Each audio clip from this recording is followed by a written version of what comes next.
you board a flight, you worry about delays, turbulence, maybe even legroom.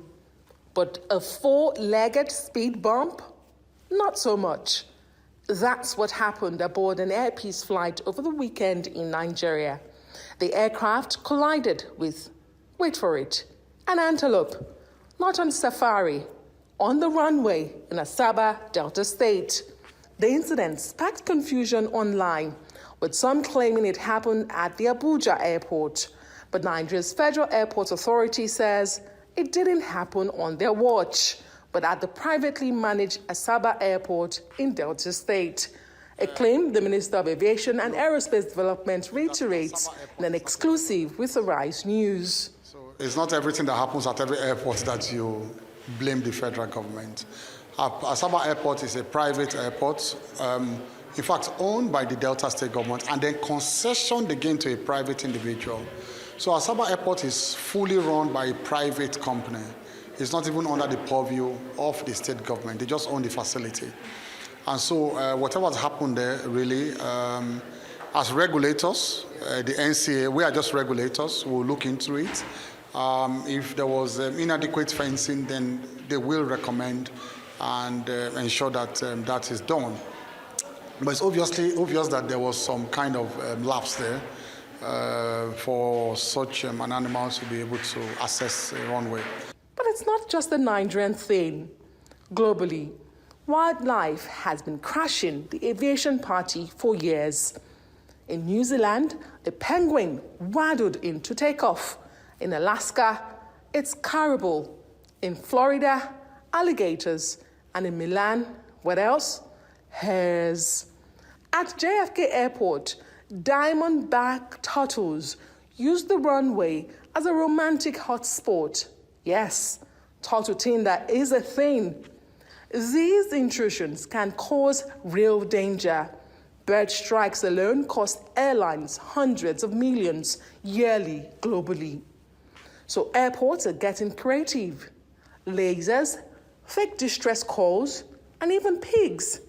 A pig patrol has been recruited by one of Europe's busiest airports to keep the birds away.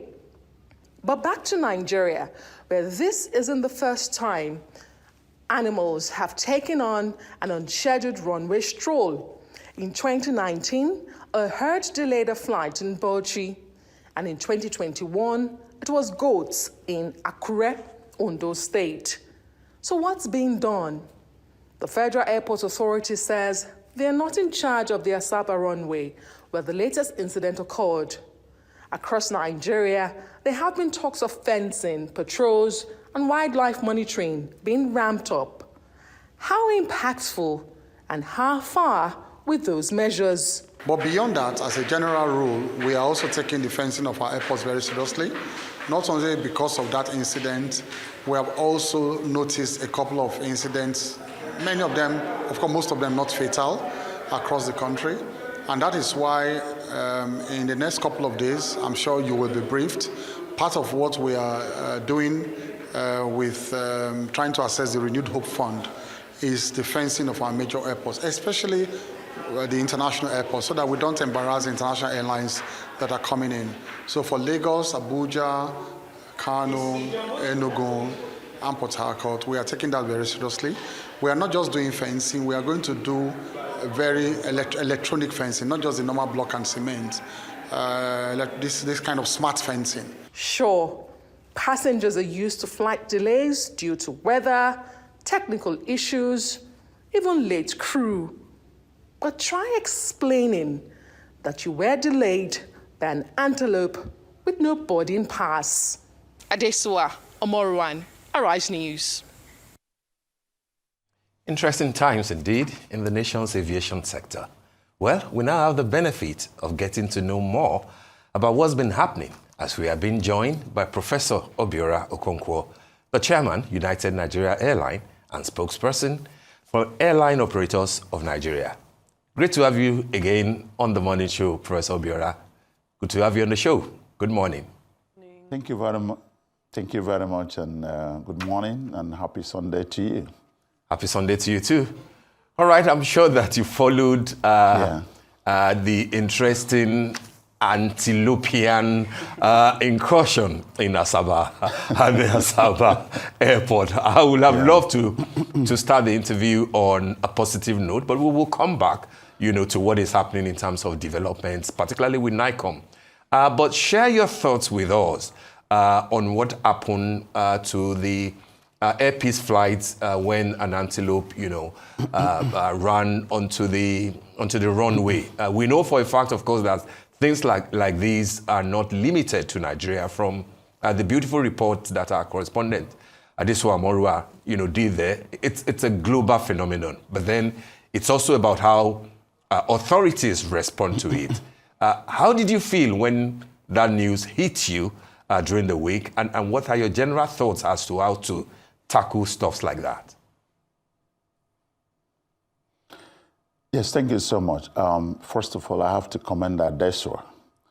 That report was awesome and deserves an award.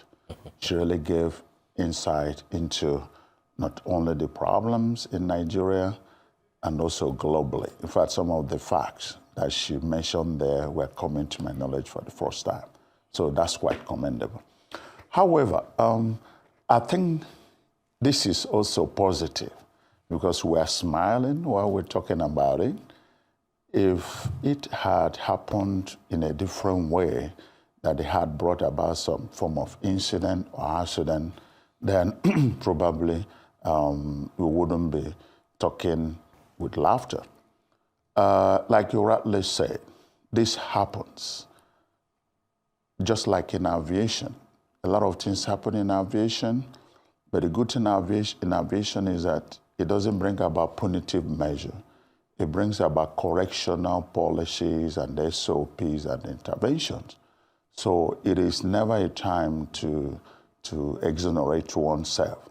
Like fans saying it didn't happen in our airport. That's really not what we expected from fan. We would, at this point, we would have been happier to hear from FAN what lessons they have learned from that and what they are doing about it. Yes, the minister mentioned a little bit to that regard.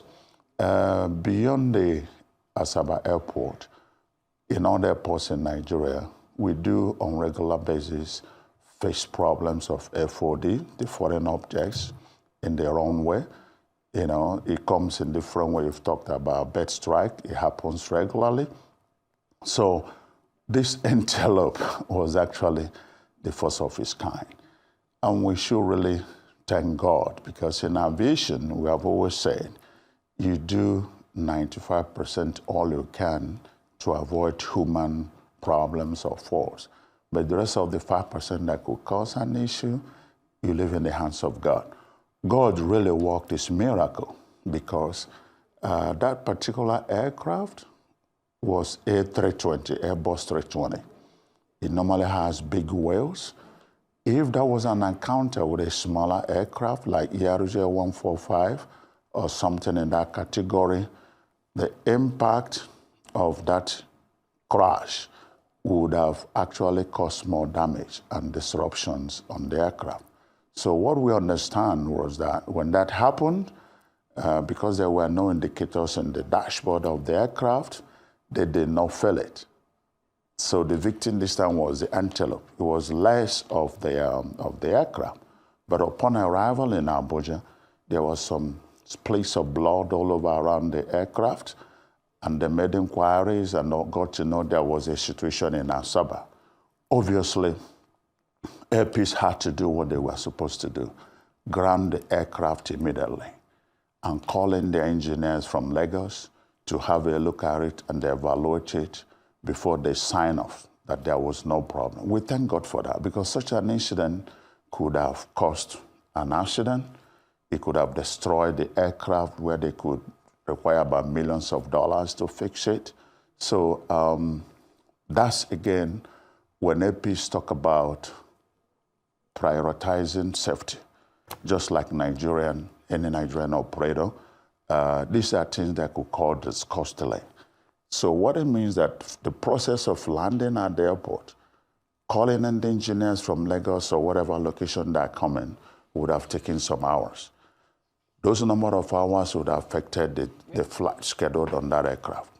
If they were going into a sunset airport, it could have caused cancellations.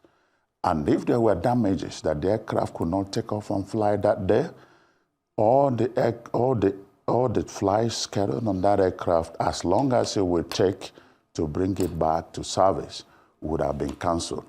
Sometimes it is because it's antelope that we hear about it. Sometimes we face so many other annoying, objects on the runway that you don't have to talk about in the press. So we still hope that with the minister, in line with all the good things he's doing, they will take these issues very seriously. I remember our early engagements with him, with the operators. Apart from the request from him to make his policies priority, we also raised the issue of these FODs on the runway and the birds. It's a common occurrence, and we hope it will be eliminated to the barest minimum. So we thank God for that, and we congratulate the AP's crew for doing the right thing, and thank you. You're actually #1 station of the aviation sector for making this a priority and a topic for discussion on a prime program of this nature. Thank you very much. Thank you. Thank you very much, Professor Okonkwo. It's also wonderful to see you. First time, and I think it's the only time we've met, was when myself and my colleague Sam, we were on United Nigerian Airlines maiden flight from Lagos to Enugu. So that was a few years ago now. I can't even remember when it was. But to see United Airlines. That was 5 years ago. My goodness gracious. It's been a while then. It has been a while. And so time really flies. It's really why. It really does. So if we're looking at the 5-year journey, thank you so much, sir. Welcome back. So if we look at the past 5 years, from that maiden flight to this time, it is first and foremost a commendable thing that an airline has been able to withstand so much shock and volatility in this aviation industry. And that's something that I'd really like to ask you about, because when we're looking at domestic carriers and domestic situations here in Nigeria, sometimes the consensus amongst consumers is that they do find the price of tickets is not in line with the quality of service. For example, it could be a situation of airline delays, which sometimes is out of everyone's control, especially when we're looking at accidents like we were talking about at the beginning of the show. But then there's also this situation with the upturn in prices for domestic flights. And when we're looking at this service, it is something that some may consider a luxury, but it's also a necessity when you're looking at such a vast country like Nigeria.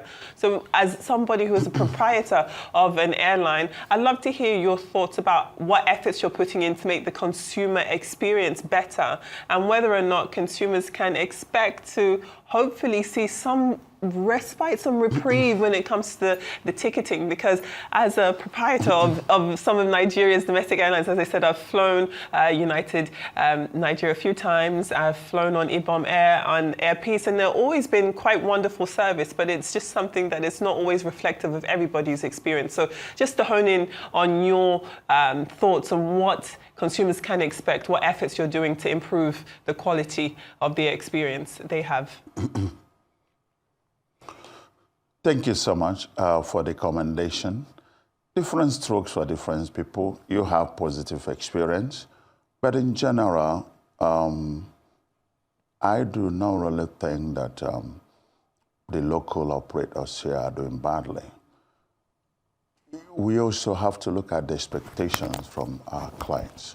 No doubt about that. We take all their feedbacks and we continue to work on them to improve them, because until you had actually satisfied the client's expectation, you may have to continue working on it. But again, sometimes these expectations might not just be realistic. And then the knowledge and attitude of the customer sometimes come to bear in what happens.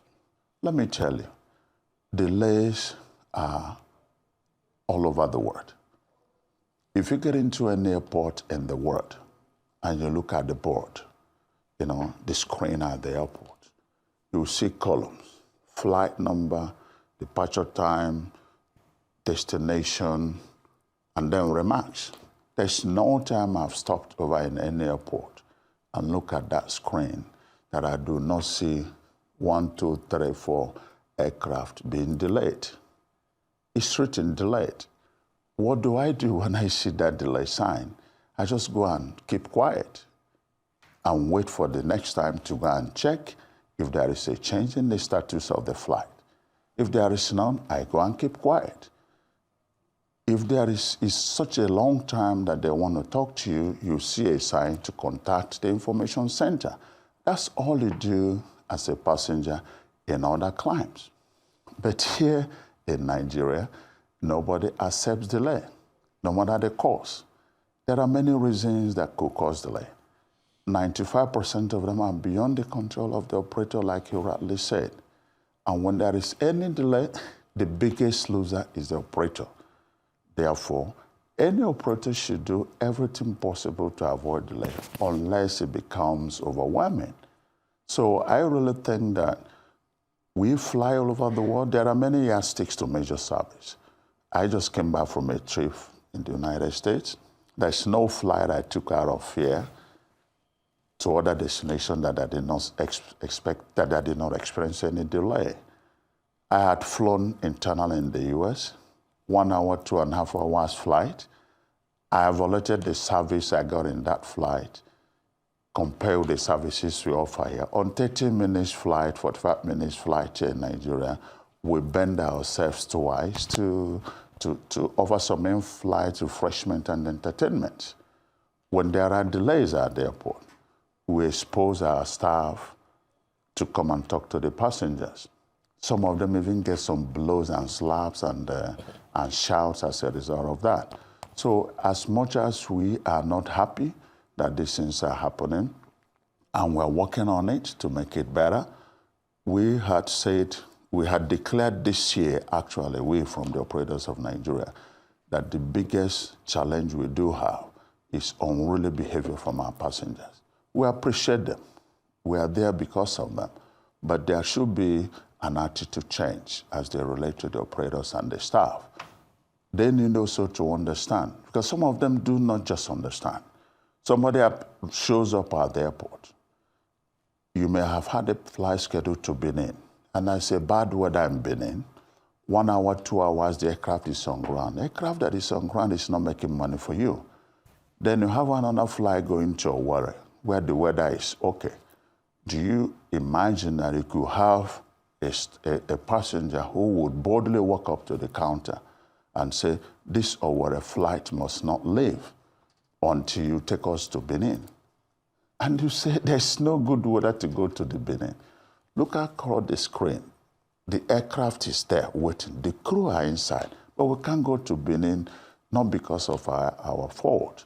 They don't understand. There could be fight that start from there. That's unacceptable. It can only probably happen in Nigeria.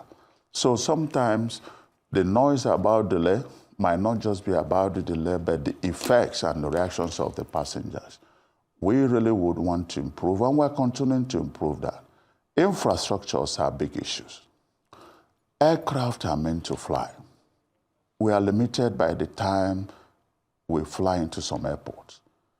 You know about the sunset and the sunrise airports. It makes our scheduling very tight. If I cannot take off from any airport before 6:30, and I cannot land in some airport before 7:30 p.m., I technically have 12 hours to operate.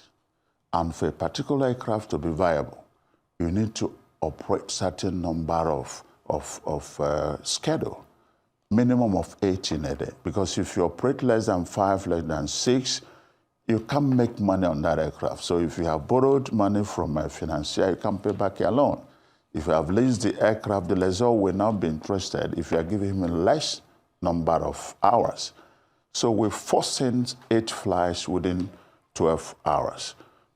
Therefore, if there is 30 minutes delay, it affects. But if we have our airports mandatorily working at least, maybe not 24 hours, but 12 hours, we could spread our operations within 1 hour. And within that 1 hour, even if you encounter some little delays, it will not affect your schedule. These are part of issues that we're battling and we're dealing with. And you know, our airspace is really not too long. The highest flight for one part of Nigeria to another place is about 1.5 hours. That could be from Lagos to Maiduguri or thereabout. Others are 35 minutes, 45 minutes. It's a short flight. These things are really, really very, very tedious on certain aircraft and engines. So assessing equipment to fly those things sometimes are not attractive to so many lessors or aircraft owners. We're dealing with a lot of challenges in that aspect. Therefore, it's only when you have this number of hours, and we have our facilities and infrastructures at the airport, and we have adequate security and customers' enlightenment to educate. We have had meetings with FAM, we've had meetings with NCA, that we should embark on education. The customers have their rights. Your rights when flights are delayed are very clear. Certain hours of delay, there could be compensation if it is the fault of the operator. But sometimes we go beyond what is even in the books. You can imagine some of us could, if you buy a flight of 100,000 naira and there are delays because you have met a sunset in Owerri, we put them in the plane. We put them in the hotel. How much you have lost all the money. And you know what? Those guys that could not fly from Abuja to Owerri, for instance, because the airport is closed, will sleep at the hotel. And they would want you to fly them first thing in the morning, and you have to do that. Take them to Owerri. We are scheduled operators. That time has been scheduled for another flight, but you can't even explain it to the passengers. What do? You cancel the schedule for the next day to carry the passengers off Owerri. You have paid their hotel bills, fed them to their destination, and it's not your fault. It could be that the weather was delayed, there was bad weather, and the aircraft was delayed. So we go through a whole, sometimes that the passengers don't know about it. All right. So that's why we continue to appreciate Airline for the opportunities of this nature that they give us to explain and inform passengers. But all right. It's a work in progress. It is a work in progress. But then talk to us, Professor Okonkwo, on the positive intervention that is expected from the Ministry of Aviation together with NICOM in the area of access to aircraft. I believe that it has to do with what NICOM calls the addendum to Chapter 5 of the Prudential Guidelines for Insurance and Reinsurance. What do you think that we should expect? Adefemi mentioned the aspect of lower cost of ticketing. And people say that if this intervention from NICOM and the ministry, goes on smoothly, it means that there will be a better deal for, in aircraft leasing and consequently in the cost of airlines. What should we expect and how soon can we expect this positive news? Well, I wish I can share in this optimism that the change of insurance policy can bring about a reduction in the airfare. But at least it has something positive, but that might not be directly to the airfare, at least on the short-term basis. NICOM, the Insurance Commission, is a regulator of all insurance activities in Nigeria, and all part of the larger stakeholders of aviation ecosystem. We commend Mr. Minister for his listening ears and the policy of engaging the stakeholders. When he came on board, we had complained to him about the disadvantage we have on insurance policy in Nigeria. Aircraft is a very, very expensive equipment. One of the most expensive equipment around the world. They cost a lot of money, millions, hundreds of millions sometimes. Whether you are acquiring the aircraft by yourself or you are leasing, and especially when 95% of aircraft you see flying all over the world belong to financiers and some lessors. So they need to secure the equipment. They need to secure the risk. And this can only be done by insurance. So what happens that in this climb, we have a government policy to support the local operators, protecting our local insurance, the local content policy, which is fine. We don't have any problem about that.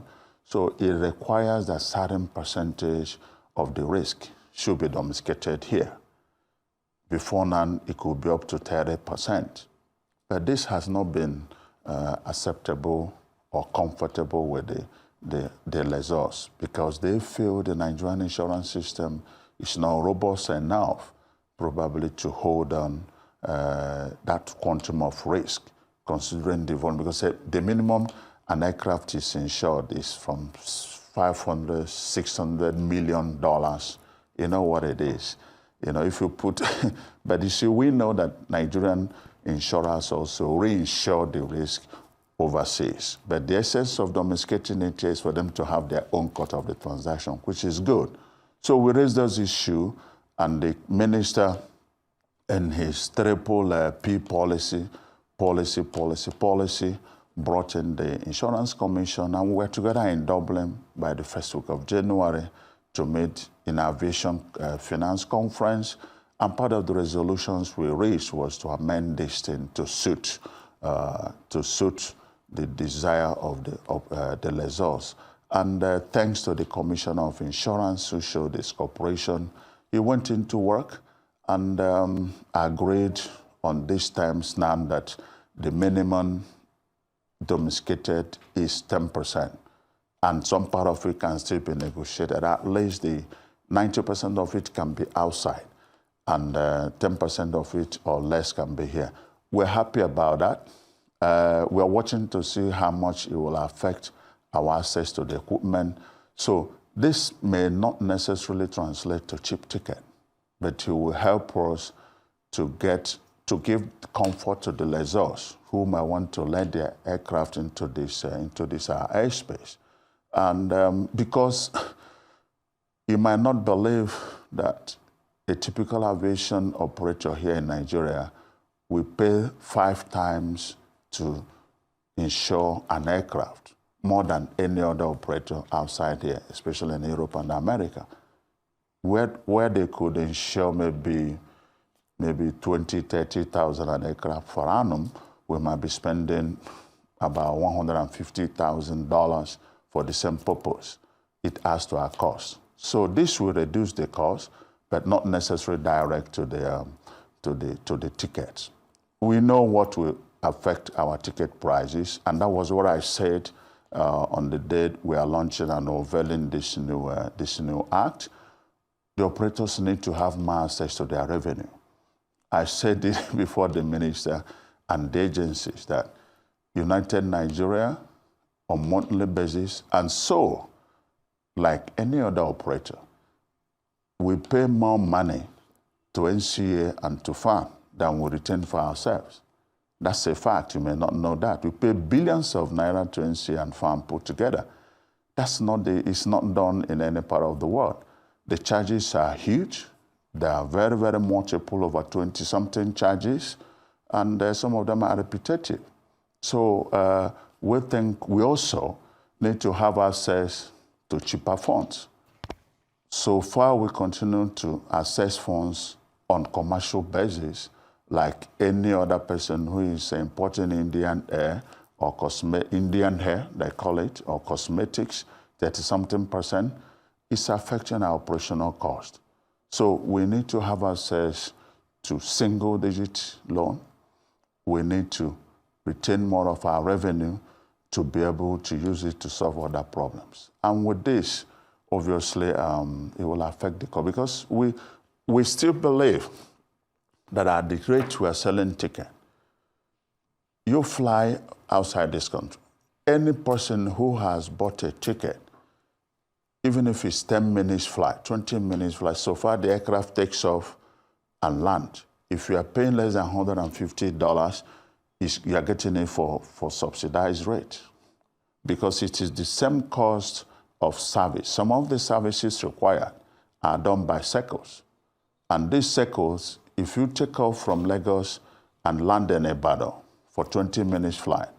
It's the same service requirement when you take off from Lagos and land in China after 16 hours flight. It's about takeoff and landing. It's very expensive. So these things are not cheap. So yes. we have made our calculation, and these things have international rates. Compute them, the cost of fuel and all that, the crew, the minimum cost for us to break even for any flight is $150 a woman. All right. And I'm talking about $150 because we benchmark aviation. In aviation, dollar is the language. All right. All right, Professor Obiora Okonkwo, we do understand and we appreciate it. I want to thank you for joining us on the morning show today. Thanks indeed. All right. Thank you.